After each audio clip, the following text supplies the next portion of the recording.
Hoy está en tu mano un mejor futuro legal, un mundo verde y humano. Todos contra el fuego, todos contra el fuego. Ayúdanos a luchar. Así llamaba la atención Joan Manel Serrat sobre la importancia de la lucha colectiva contra los incendios. Bienvenidos al Escarabajo Verde. ¿Qué tal? Las campañas de prevención han sido y son las herramientas más útiles para apagar fuegos en bosques como estos y, sobre todo, hacerlo antes de que se produzcan. En un país en el que los incendios no dejan de faltar a su cita veraniega, son varias las maneras de prevenir. Estamos acostumbrados a ver las limpiezas sobre el terreno o la creación de cortafuegos. Asimismo, recordamos, más o menos, las campañas de concienciación ciudadana, que han ido evolucionando con los años. Pero también os contaremos qué hace una patrulla aérea de extinción durante el resto del año. Los del Grupo 43 nos han mostrado que no paran. De la capacidad de anticipación de todos depende el evitar pérdidas que, cuando arranca el incendio, son incontrolables.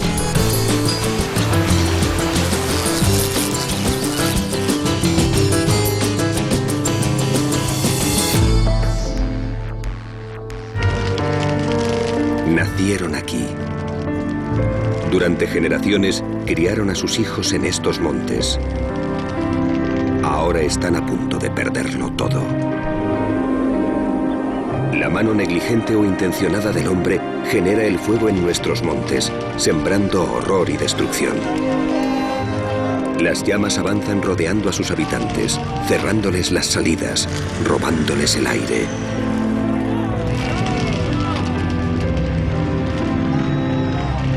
Su monte se está derrumbando. Se ha roto nuestro pacto con la naturaleza y se han violado las leyes fundamentales de la vida. Para ellos, para nosotros, el fuego es el aliento de la muerte, el más terrible de los infiernos. Los incendios forestales, para que la sociedad los distinga, que es cuando salen en los medios de comunicación de manera grande y espectacular, suelen suceder cuando tenemos dinámicas de vientos muy significativos. La particularidad que tenemos en 50 millones de hectáreas, que parecen pocos, pero son muchísimas y que definen nuestro territorio español, hace que la realidad de los incendios forestales sea muy distinta a lo largo del año y a lo largo de la geografía.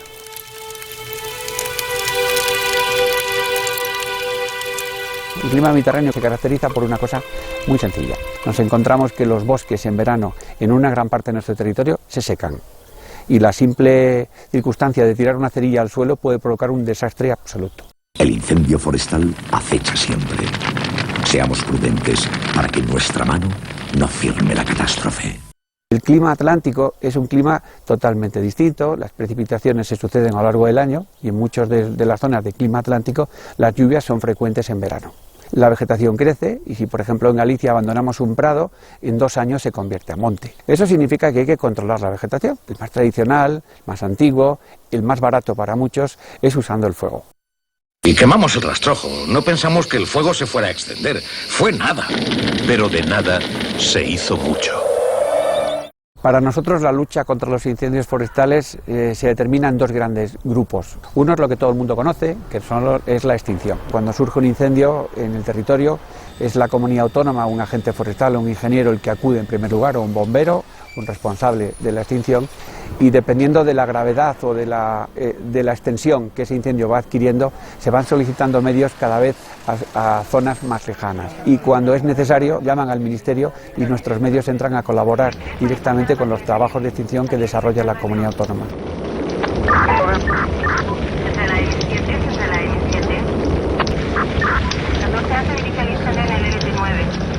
Para eso nosotros tenemos una central de operaciones en la que lo que hacemos es distribuimos y capacitamos a los medios para que se desplacen de un sitio para otro, dependiendo del estado y la importancia de gravedad de los incendios en cada una de las zonas. El otro campo, que es en el que nosotros trabajamos muchísimo, es en las labores de prevención. Tanto las labores de extinción como la de prevención dependen por competencias de las comunidades autónomas. Cada una de ellas tiene que estructurar las necesidades que cubren en ese terreno. El problema fundamental es evitar que las cosas sucedan y por eso tenemos que tomar decisiones que a veces son drásticas. A nadie le gustan los cortafuegos, por ejemplo, cuando son modelos lineales donde se ve claramente como una especie de camino, una línea tremenda. Pero a veces lo hacemos porque no podemos poner en riesgo todo un capital gigantesco de la superficie forestal. Yo con zapatos. En el caso de la Comunidad de Madrid, ellos se dedican a cuidar y limpiar sus bosques y mantener todas las infraestructuras de prevención que necesitan. Es el caso un buen compañero y amigo como Miguel Ángel Beltrán, que trabaja en esta línea y que define muchísimo la labor de un forestal en este campo.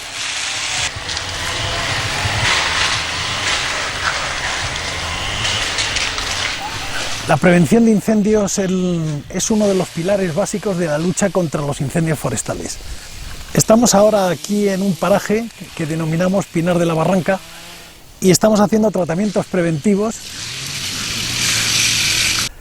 Se tienen que hacer en épocas cuando la vegetación esté parada, que no haya actividad vegetativa y así el daño que sufren las masas forestales sea menor.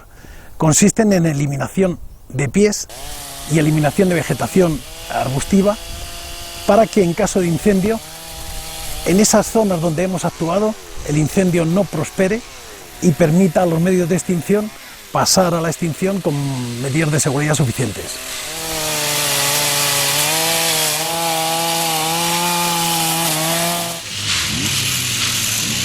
Aquí en una comunidad como esta, con una densidad de población tan grande, la actividad humana es la que inicia los incendios. En todas las pistas forestales el tránsito de vehículos a motor está prohibido. Un monte bien tratado preventivamente, tenemos una garantía de que el fuego no va a prosperar.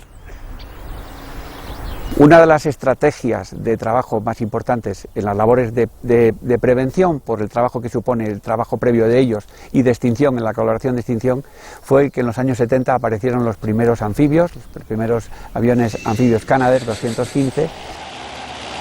Desde esos años hasta ahora hemos venido trabajando de manera decidida y permanente porque ese tipo de medios aéreos están muy bien adaptados a la geografía de nuestro territorio. Pero poner en marcha esos sistemas requiere una cantidad de trabajo que normalmente se desconoce. Entrenamientos, formación, capacitación del personal que lo va a hacer, porque no son tripulaciones normales que aterrizan y despegan. Tienen que hacer auténticas maravillas para posicionarse en zonas donde los incendios suceden, dónde cargar agua y cómo cargar agua con las dificultades que eso supone. Es todo un arte. Estamos en la cabina del 215, es uno de los dos tipos de aviones que tenemos ahora mismo. Tenemos esta y luego tenemos una que es EFIS, totalmente cabina digitalizada, en donde las tripulaciones llegan a pasarse durante el verano 9 horas en extinción de incendios. O sea, esta puede ser su casa durante 9 horas a diario cuando hay incendios. Podemos ver que es un avión completamente normal. La única diferencia es todo el sistema de agua, que es realmente lo que nos diferencia de otro tipo de aviones. El comandante de la aeronave es el que lleva los mandos del avión, es el que lanza, el mecánico nos echa una mano a todos mirando las cosas, el segundo es el que lleva los gases y me mantiene una velocidad, puesto que las compuertas no se pueden abrir fuera de unas velocidades, porque tienen velocidad estructural que si la abriéramos más allá podríamos tener daños estructurales. Una vez que hemos armado y tenemos esto armado, se activa el lanzamiento del agua y apretando lanzaremos los 6.000 litros. 6.000 litros que se lanzan a unos 10-15 metros de altura sobre la superficie de las llamas. Nos encontramos actualmente en las instalaciones del 43 Grupo, en la base aérea de Torrejón. Es la base central donde estamos durante todo el año, aunque luego en la época de verano, en los 4 meses de junio a octubre, que es cuando más riesgo de incendios forestales hay, el 43 Grupo se despliega en 5 destacamentos diferentes, de tal manera que cualquier punto de la península es capaz de ser alcanzado por los aviones en menos de una hora. Los 8 meses fuera de la época estival, el 43 Grupo se dedica en gran medida, no en la totalidad, pero en gran medida en la preparación de las tripulaciones. para que el vuelo sea lo más seguro posible y las tripulaciones en la extinción de incendios lo más efectivas posible. Parte de esa experiencia se hace en el avión, pero sería muy costoso que esa experiencia se hiciera completa en el avión. Para completar esa experiencia en el avión, esta unidad tiene ahora mismo, que es el primero de Europa, un simulador de vuelo en el cual hacemos prácticas permanentes, sobre todo de emergencias posibles. Apretamos al piloto al máximo en situaciones de vuelos límites para ver cómo reacciona, para conocimiento de los procedimientos, para habilidades dentro del avión. En el simulador, el agua, las maniobras visuales de agua no están del todo conseguidas. De hecho, las maniobras visuales de agua se hacen solo y en el avión. Y además es muy difícil simular humo, es muy difícil simular meneos, es muy difícil simular. Por eso, a la hora de salir de comandante de una nave en este avión, se requiere un mínimo de 100 horas de vuelo en extinción real. En el agua, yo puedo hacer 15. Venga, pues tomar. Para proes abajo. Ahí, en amarillo, estamos viendo qué cantidad de agua está subiendo. Subiendo. Ya estamos en los 6.000 litros. Aceleración otra vez y estamos ya en el aire. Sí, quedan 4 ready, estamos armados. Sin estrellas, tenemos de momento aircraft y salvo, pasaremos a normal y autoforcing delay, ¿de acuerdo? Minuto por la derecha que se ve más del fuego. Con salida a la derecha. Ponemos flat 10. 15 continua, tuyo los gases. Tenemos 10, 15 y continuas seleccionadas, ¿vale? Miren los gases. Eso es, entonces la lanzo. Armado. Nos vamos. El material también necesita una preparación. Esa preparación la hacemos en el invierno. Aquí, en vez de hacer un overhaul como se hace en cualquier avión, que dura año y medio, hemos dividido el overhaul en 4 partes, de tal manera que posterior al invierno tenemos todos los aviones operativos durante el verano y tenerlos parados durante los incendios lo menos posible y solamente lo que nos obligue, pues el mantenimiento obligatorio, que supone cada 50 horas una revisión o cualquier fallo que tenga un avión, que como máquina lo suele tener de vez en cuando. En un pantano el grave problema está en que desconozco cuál es la altura que tiene el pantano en cada uno de los sitios. Mucha gente puede pensar, este verano qué bien lo vais a tener, que va a haber mucha agua. Puede suceder, como lo he visto, en que una superficie que el año pasado estaba totalmente fuera del agua y estaba visible que por ahí no podía entrar, este año está tapada. Incluso el hecho de que haya llovido no me reduce el riesgo. Tengo más sitios donde tomar, sí, pero el riesgo, el conocimiento que tengo que tener sobre el pantano es exactamente el mismo. No cabe duda que en el mar no tengo problema de salida, la salida en el mar es infinita. No tengo el problema del pantano, que tengo un monte enfrente y que hay que pasarlo. Pero aun con eso, el mar es agresivo, el mar son técnicas nuevas. De hecho, habrá gente que piense que lo que tenemos son ganas de hacer una exhibición, porque nos metemos muy a la costa, soy conocedor de ello. Pero es que fuera de la costa a lo mejor estamos hablando de olas de 2-3 metros, donde no podemos actuar.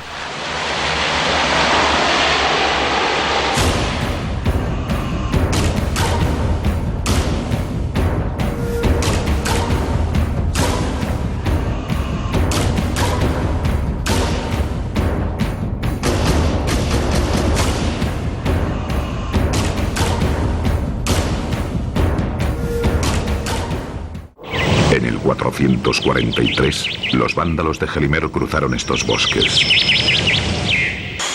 En 1810, el ejército de Napoleón atravesó estas montañas. El verano pasado, Alberto LG disfrutó aquí de una inofensiva paella. Hagamos que la historia no se repita. Hay 2 sectores de población que a nosotros nos interesan muchísimo, por la importancia que tienen, por la relevancia a lo largo de los años y porque tienen mucho que ver con 2 poblaciones de trabajo en lo que es sensibilización y prevención. Uno es la población rural. Lo mejor que tiene el bosque es la berrea. Y otra es la población escolar, porque entendemos que es el futuro. Lo que procuramos es, a través de unas modalidades y unos concursos, es seleccionar a un grupo de escolares que van a representar a todos los que han participado en la campaña escolar a través de una fase final.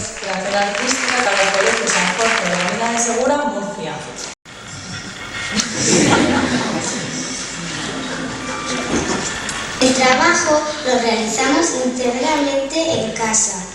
Esta fase final se celebra normalmente en Balsaín, en el CENEAM de Balsaín, en el Centro Nacional de Educación Ambiental, y permite compartir la experiencia de 40, 50 y 60 escolares juntos, donde se dan cuenta de la importancia del trabajo que han venido haciendo a través de sus modalidades y se sienten ganadores de un proceso de selección complejo que llevamos nosotros, en que elegimos al final los que ganan. Entiendo que la mejor manera de explicar muchos de los problemas del monte es estar en él, y la oportunidad de que convivan 4 días con nosotros y vean bases de operaciones, que comprueben el trabajo que se viene haciendo en la gestión de los montes, las labores de prevención, y que visiten distintas zonas del entorno, les va a permitir tener una conciencia mucho más madura que con los años, como hemos podido comprobar con gente que ganó hace muchos años, les marca en la vida y se convierten en auténticos cómplices de nuestro trabajo. Hay rebollo, hay acebo, hay completo, de recreo, mesas, comer, no hacer fuego.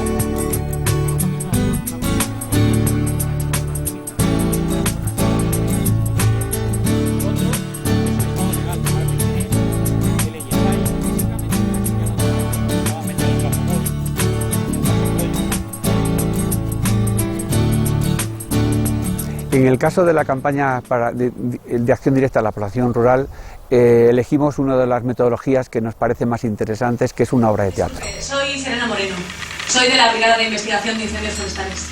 Lo que pretendemos es acercar a los ciudadanos a la problemática real de los conflictos por la tierra, los conflictos por los usos de la tierra. ¡Poca ganas de malas compañías! ¡Disfrutando de lo robado! Al final se deriva muchas veces en abandonos o en venganzas y en vendetas o en negligencias típicas en el territorio. Algunos dicen que lo vieron salir de un coche más o menos sobre la hora del incendio, eso de las 10:45. ¿Qué responde? Este año la obra representa las acciones vinculadas entre un conflicto generado por un incendio entre el propietario, que es un cazador y un terrateniente, y un pariente suyo, que es un cabrero.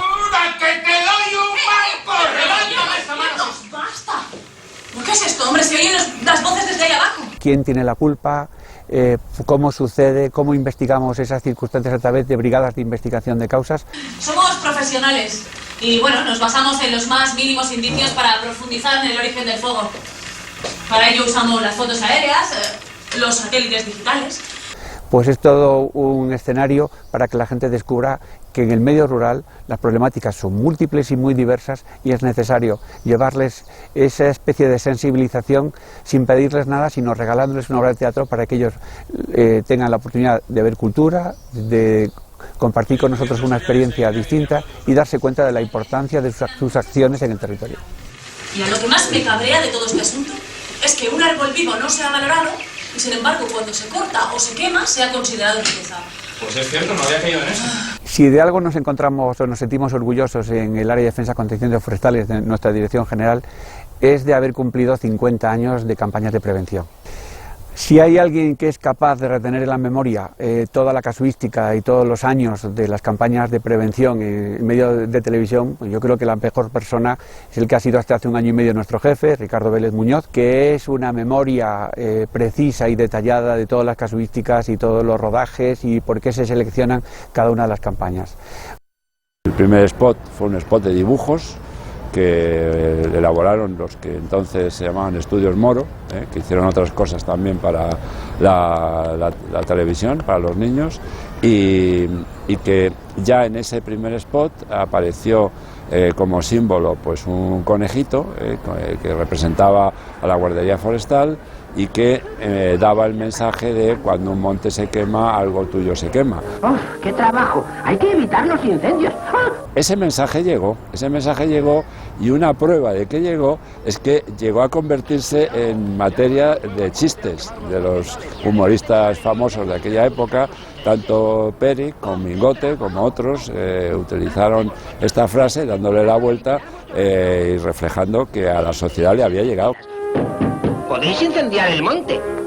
Así se hace. Nosotros estábamos viendo que el problema de los incendios no disminuía, sino que se iba agravando. Hubo algún año con un número de víctimas apreciable y entonces pues se decidió hacer campañas algo más duras, más acusatorias. ¿Ha sido usted? Es decir, no light, como eran al principio, sino diciendo, oiga, tenga usted cuidado, que usted mismo puede ser el causante y también puede ser una de las víctimas. No haga eso, amigo. Así, han muerto 6 personas en los 2.300 incendios forestales de 1967 y quedaron arrasadas 76.000 hectáreas de monte. Ahí el mensaje lo que buscaba era personalizar. Es decir, que se queme un árbol, pues bueno, es un árbol, no deja de ser un árbol. Pero que se queme una persona, oiga, es que puedo ser yo.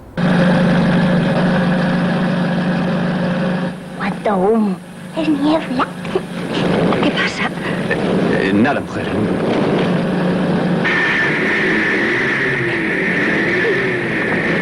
Busca un sitio. Hay que salir de aquí. Sí, ya voy. Hay que salir. Ya voy. Por favor. Tranquilízate. Por favor. Vamos, salid del coche. ¡Deprisa! ¡Mamá! ¡El niño! ¡El niño! Corre. Por aquí. En 1970 se registraron en España 3.000... Normalmente, para hacer los spots, si aparece fuego, es trucado. Es trucado, no es fuego real, no es fuego de verdad. Porque además, pues también vamos a decirlo, la contratación, es que es una cosa que es importante también que se sepa, la contratación se hace durante el invierno, que es cuando se puede utilizar el fuego. Y normalmente el rodaje hay que hacerlo ya en la primavera bastante avanzada y ya muy cerca del principio del verano, cuando ya no se puede utilizar el fuego ni siquiera por los encargados del tema de los incendios.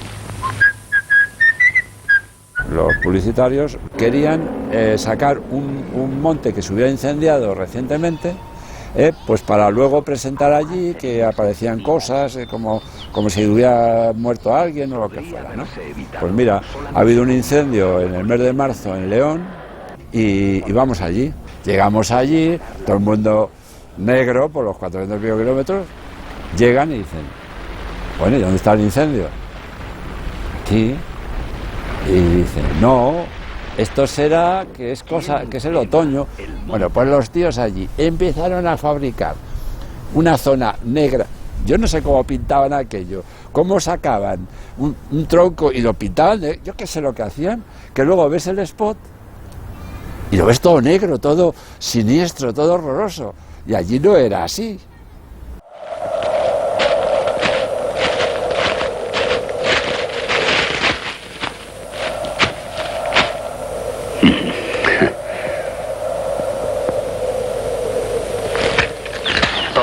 El año 1988, la campaña que presentó Dardo, pues era una campaña tan novedosa, tan atractiva, nos pareció, que era la que probablemente iba a tener mayor eco, mayor penetración. Todos contra el fuego, todos contra el fuego, no queméis lo que es vital. Otro de los elementos esenciales en la comunicación publicitaria es pues un jingle.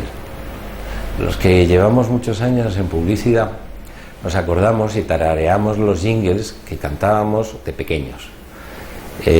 Colacao, se lo sabe todo el mundo. El ese lava limpio, limpísimo, blanco, blanquísimo, y cómo huele a limpio la ropa lavada con ese. Quiero decir que un buen jingle llega siempre. Toda esa belleza, todos contra el fuego, tú lo puedes evitar. Nosotros pensamos en esos momentos en que la mejor persona que podía realizar esta campaña era Hugo Steuben.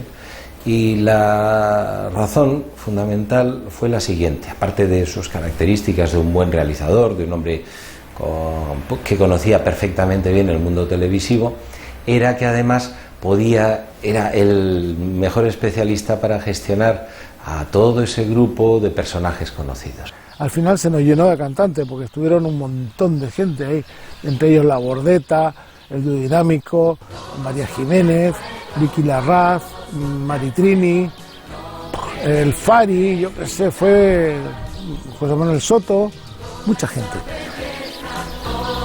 Esta campaña no cobró nadie, porque todos colaboraron desinteresadamente en la concienciación de la gente para evitar el fuego en el monte. Todo el mundo sabe que si a un señor le pagas una determinada cantidad de dinero, dirá que él conduce un coche aunque el suyo sea otro distinto, o que le encanta consumir un determinado producto aunque eso no sea del todo cierto. Entonces esos testimoniales, que también funcionan, tienen peso, pero tienen muchísimo más peso cuando son, digamos, auténticos y conseguidos de verdad a gente a la que le has persuadido de que vale la pena que intervenga voluntariamente en una acción de esas. Fueron los publicitarios los que al tercer año de estar utilizando la canción nos dijeron que se podía hacer un vuelco buscando a un cantante famoso, y claro, pues nos trajeron probablemente al más famoso. En ese año lo que nos planteamos era si hubiera alguien que pudiera ser lo suficientemente conocido y apreciado por todo el mundo para poder dar este mensaje. Y entonces, pues pensamos en Joan Manuel Serrat. Tú lo puedes evitar. Y inmediatamente surgió un problema.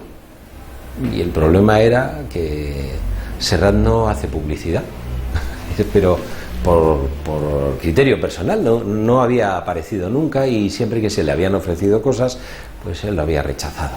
Así que me cogí la cinta de la música, me la llevé y se la enseñé. Y me dijo, mira, yo la canto esta, pero con mi arreglo, a mi forma, no con los coritos que tiene ahora, sino no sé, que lo vamos a hacer nosotros. Un mundo verde y humano. Y lo vamos a hacer con niños, además. Y dije, muy bien. Hicimos arreglos, les gustó a la agencia, trajimos a Serrat aquí a Balsaín. Me subí una cabeza caliente que fue dificilísimo llevarla hasta arriba al monte, montarla, desmontarla y montarla y desmontarla en diferentes sitios que estuve, porque lo rodé todo ahí, encima de un arroyo, de la copa de un árbol hasta abajo, en fin, varios planos bonitos que hicimos con Serrat. Y Serrat tampoco cobró, porque él lo tenía claro que era una campaña de ayuda.